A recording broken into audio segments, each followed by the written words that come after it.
Henri Pacifique Mayala, bonsoir. Vous êtes chercheur à l'Institut congolais de recherche sur la politique, la gouvernance et la violence, et Bouteli. Pourquoi Joseph Kabila choisit d'annoncer son retour maintenant, selon vous? Depuis un temps, on a constaté cet effet où l'ancien président Joseph Kabila a rompu avec son silence légendaire dans une situation où l'Est de la République démocratique du Congo se trouve sous occupation d'une rébellion que l'on a déjà connue dans le pays.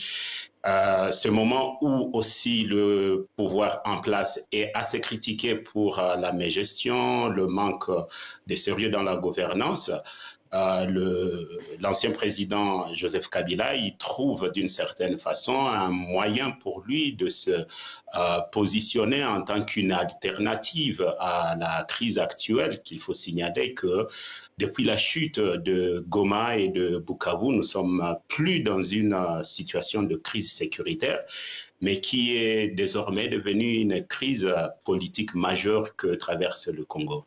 Et pourquoi dit-il qu'il va entrer par l'est du pays? Alors le président Kabila, il reste l'énigmatique personne que nous avons connue. Il aurait, oui, rompu avec son silence, mais il reste égal à lui-même. Il ne perd pas son côté mystère. L'est du pays, ça pourrait bien être Goma, tout comme ça pourrait être l'Ituri, Arua ou le Tanganyika, qui sont des zones qui ne sont pas sous occupation de la rébellion.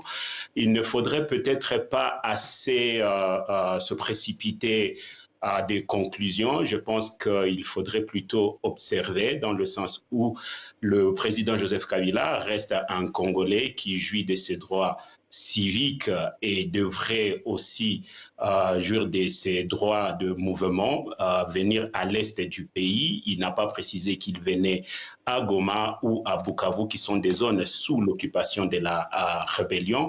Je pense qu'il faudrait, dans un premier temps, observer et voir quelle sera sa décision. Après tout, je suppose que lorsqu'on est ancien président de la République, on a beaucoup à perdre en mettant en jeu son estime ou sa personnalité lorsqu'il faut rejoindre ou prendre la tête d'une rébellion. Mais quelle relation a-t-il justement avec l'AFC M23 qui contrôle certaines zones dans l'Est?